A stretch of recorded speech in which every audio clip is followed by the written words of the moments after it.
The Franchise Envy series on my Ion Franchising podcast is my favorite series where I get to talk to happy, successful franchisees.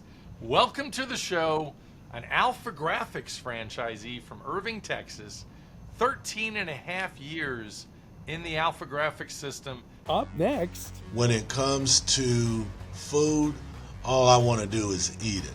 I don't want to prep it. I don't want to store it. I don't want to refrigerate it. I don't want to do any of that. It sounds like they should rename you the mayor of the town. Sam, there's so many classic scenes in movies about somebody getting up on a copy machine, and photocopying their butt. So I can only imagine what you were dealing with. So yes. Sorry to hear that. Sam Reed, welcome to the show.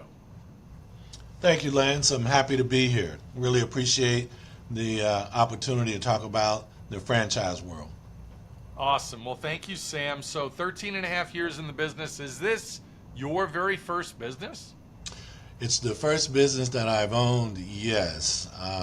Prior to that, I was an executive for PepsiCo for 26 years, ran some of our bottling operations, did some headquarter sales and marketing roles, but this is my first business on my own, if you will. Sam, what's the single most surprising thing that no one tells you about owning an AlphaGraphics franchise? So I'll tell you, Lance, what I found in my location is no one told me about the customer relationships in the franchise that I purchased. And what I mean is I did all of the due diligence that I possibly could, but what I didn't do was go out and physically talk to the top 5 or 10 customers. And what I found is the relationship with those top 5 or 10 customers, some of the relationships were very fractured, and that was something that caught me by surprise. Got it. Good answer. So to be clear, so the audience knows, you had purchased an existing AlphaGraphics, correct? That's right. Got it. Perfect. So why specifically did you choose this AlphaGraphics franchise? Did you look at other franchises? I did. As a matter of fact, Lance, I looked at over 35 different business opportunities. Some franchises, some independent businesses, and yeah, 35 is a big number, but this was going to be a big investment for me and my family, and I wanted to do my best to get it right. So I looked at everything from dry cleaning to transmission businesses and everything in between. And I narrowed it down to 3 different opportunities. I got far in the process with Chick-fil-A. I got far in the process with becoming a State Farm insurance agent. And then obviously I selected AlphaGraphics. Now you might ask me, of all those, hey, Chick-fil-A sounds pretty good. So what I found is, number one, when it comes to food, all I want to do is eat it. I don't want to prep it. I don't want to store it. I don't want to refrigerate it. I don't want to do any of that. So all kidding aside, with Chick-fil-A and State Farm, you don't have true business ownership with those, okay? And I was looking for true business ownership. And so with AlphaGraphics, if I want to sell my business at some point, pass it along to my family in terms of creating a legacy, I could do that. But with Chick-fil-A and State Farm, you really don't have that opportunity the way those businesses are structured. Yeah, I've done some videos on Chick-fil-A, and I had one that went pretty viral on my TikTok channel, and it was all about explaining to people about Chick-fil-A. You don't have equity. You have nothing to sell at the end. You get a piece of the action. Right. It's a great opportunity for some people. That's right. You're really a glorified employee with a high paycheck. See there? That's exactly right, Lance. Glorified employee with a high paycheck. And when you walk out of the door, when they walk Lance out or his retired, Sam walks right in, and that's how they do it. So That's it. I bet that was a funny video. It was. It actually it worked pretty well. So when you got into AlphaGraphics, what was that investment? So if I recall, the franchise fee was around 40,000 at the time, and I needed a couple of other 100,000 set aside for the operation of the business, equipment, and that kind of thing. So I think it was around 200 or 250, if I recall. Got it. So everybody listening, Sam, wants to know. Sam seems like a nice guy. Had a great corporate job beforehand. 13 and a half years later, what kind of money can you make with an AlphaGraphics? Is this something you can invest 250, but at some point you can make 200,000 a year, maybe even more? What kind of income can you make? So I will tell you, it's a loaded question, Lance, but here's the best way that I can answer that. It all depends on how much effort and energy you put into your business in terms of growing it. You can make a comfortable six-figure salary with your business, but again, it all depends on how much you put into it. This is definitely a marathon and not a sprint. This is a business that you have to work at in order to make it happen.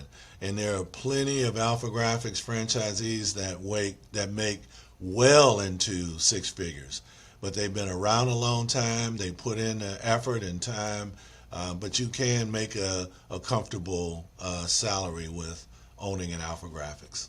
And it's pretty light. I mean, as far as the schedule, it's not. The hours aren't too bad. This isn't a restaurant. We were This talking is about true. that. You want to eat it. Don't want to operate fryers. That's right, 100%. Yeah, so the standard operating hours are from 8 to 5, Monday through Friday, and Saturday, kind of by appointment only type of thing. And you really, have your weekends off for the most part. Now, if you have a big job and you got all hands on deck and you need everyone in on a Saturday, and that will happen in a business because some customers have very tight time frames. They need stuff when they need it. And yeah, maybe they didn't plan accordingly, but it's up to us to provide the solution for them when they need it. So, Got it. So I want to know what the craziest print job is you've ever done at AlphaGraphics. wow, let me think about that a second. So, crazy, I'll say this. We had a customer come in about 4 o'clock on a Friday that needed business cards in the next hour. Now, anybody that knows anything about printing, you just don't create business cards like that. But we got it done for him. It wasn't within an hour, it was about an hour and a half.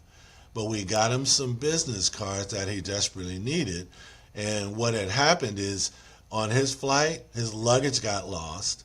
He didn't have the business cards, and he needed some for an event convention that he was attending. And so we made it happen. So that's probably about the craziest if you want to put it in that category. But we got it done for him, and he had a successful business meeting all in about 90 minutes. So Sam, when you got into AlphaGraphics, what did your family think? They thought I was crazy, Lance. They thought I was crazy. They said, "What in the world are you doing?" But at the end of the day, after all of my research of everything, this is a dream that I wanted. I wanted Irving in particular. I thought Irving was the equivalent of a mini Silicon Valley, that there was a tremendous amount of opportunities. In fact, Irving is noted for being the headquarter of headquarters. We have in the neighborhood of about 10 Fortune 500 companies located in Irving, And so after they said, my family said, you need a psychiatrist? Kind of really what's going on with you. But I wanted this. I knew there was some tremendous opportunity in Irving, and 13 and a half years later, still going pretty strong. That's awesome. So when it comes to this conversation, everything seems like it's so easy for Sam Reed and his AlphaGraphics franchise. There's obviously a lot of work to be done. It doesn't just magically happen. What was the hardest part about really getting to the place you are now? Lance, there's a couple of things. Number one, personnel. When you work at a big company and you have lots of resources, getting people is a little bit easier, if you will. But in a smaller business where you have, 7 to 10 employees, you got to hold on to the talent that you have. You got to nurture and develop it. And then everything is not going to go as planned and smoothly. So personnel is one thing. And number two, really having a customer-centric attitude of making sure you're solving customers' problems. When they come to you, they usually need something, and it's up to you to provide it in a timely manner with high quality to make it work. So that's the best way I would answer that question. Great. So what would you say, you've worked with and other franchisees, what's the biggest mistake some newer franchisees might make in an AlphaGraphics franchise or in any franchise? So Lance, that's a terrific question. I'm so glad that you asked it. I think the biggest mistake a lot of franchisees get into is that they don't understand the amount of work that it will take in order to make their business successful. If you think this is a business that you can buy into, you can sit in your office and you can wait for the sales to come in and everything's going to be hunky-dory, this is not that business. This is a business that you have to work on a regular basis. You got to make sure you're out in the community. You got to make sure you're attending various events.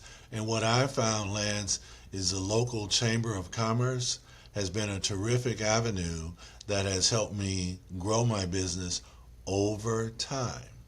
And what I mean by that is you don't just go into the chamber and say, hey, Sam's here.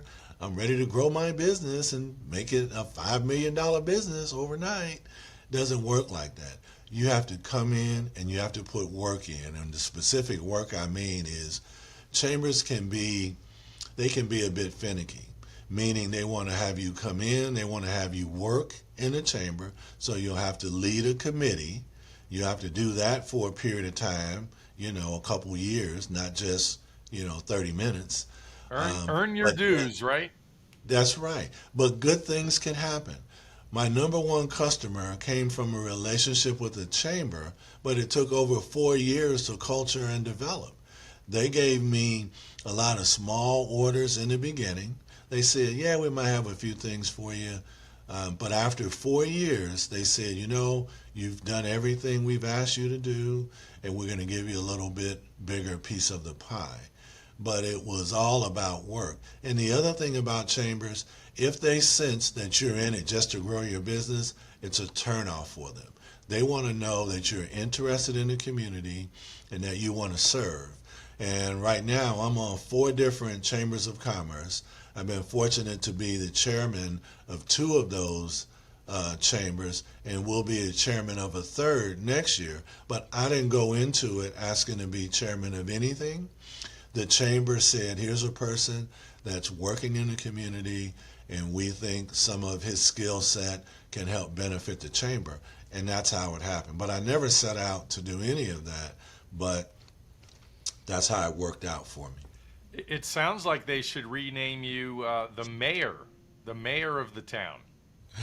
Well, Lance, I'll tell you a short story on that. If I had $1 for everyone that said, ought to run for mayor or city council or something like that, I'd be a lot richer. But it's not in the cards for me. I love what I do, but taking a step like that, I'm a little older in life. It's not really what I'm interested in at this point in time, though. So, Sam, I just thought of something. Have you ever printed something outrageous you were thinking maybe I shouldn't be printing? I have, Lance, and I'll just give you a top line. There was a customer, this was, I want to say 10 years ago, that came in that had a few, let's say, risque kind of photos from Ooh. some activities that they had done maybe a night or two before. So we created a little pause regarding that situation, and let's just say some of the pictures were not printable by us. I'll just Got it. let your imagination take it from there. I But can imagine. that's what, Sam, there's so many classic scenes in movies about somebody getting up on a copy machine, and photocopying their butt. So I can only imagine what you were dealing with. So yes, sorry to hear that. yes. But anyway, So you've given us some great information. I appreciate you sharing your story, of course. And what I have to know is share with the audience. What the audience wants to know is give me one piece of advice for someone looking to buy their first business, just like you. so the piece of advice that I would give, Lance, is this. Do your due diligence to make sure about the business that you're buying and it's something that you think you will enjoy doing. The biggest mistake I see a lot of business owners do is they buy into something, they're only looking at the monetary portion of it. And they don't look at, gee, can I be happy with this for the next 15 or 20 years? Because franchises, they usually have franchise agreements in that length of time. And if you make a mistake and don't enjoy it, it's going to be problematic for you. So in my case, 13 and a half years later, it doesn't feel like work for me. I enjoy what I do. I enjoy taking care of my customers, and it doesn't feel like work. So try to find something you can feel passionate about, and I think that would help lead to a successful venture for you. Sam, that's a great way to leave it. Thank you for sharing once again, and obviously you enjoy what you do. It shows, and thanks for being here, and thanks for being a great guest. You're welcome, Lance. Thank you. Have a great one. My pleasure. If you're ready to talk about franchise opportunities, hit the link below to schedule a call. My services are free, and don't forget to like, comment, and subscribe. Thanks for listening.